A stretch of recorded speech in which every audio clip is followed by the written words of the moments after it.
Current affairs. Staff selection commission SSC এর chairman পদে কে নিযুক্ত হলেন? রাকেশ রঞ্জন। নতুন ব্যাংক নোটে হলোগ্রাফিক টেকনোলজি আনল কোন দেশ? জাপান। গোল্ডেন বুক অ্যাওয়ার্ড 2024 জিতলেন কোন লেখিকা? রাখি কাপুর।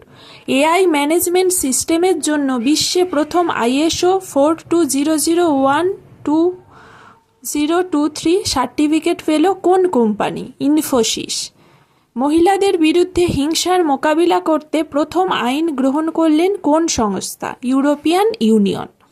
সবথেকে বেশি বিশ্বাসযোগ্য নিউজ ব্র্যান্ডের তকমা পেল কোনটি? Times of India. ভারতের বৃহত্তম চিতাবাঘ সাফারি কোথায় চালু হলো? রাজস্থান। দীর্ঘস্থায়ী কিডনি রোগীদের জন্য বিনামূল্যে ডায়ালিসিস পরিষেবা চালু করেছে কোন রাজ্য সরকার? হরিয়ানা। রতন টাটা এ লাইফ শিরোনামে বই লিখেছেন কে? Doctor Thomas Matthew. 2025 সালের আন্তর্জাতিক যোগা দিবসের থিম কি? Yoga for one earth one health. 2025 সালে বিশ্বের চতুর্থ বৃহত্তম অর্থনীতিতে পরিণত হয়েছে কোন দেশ? ভারত।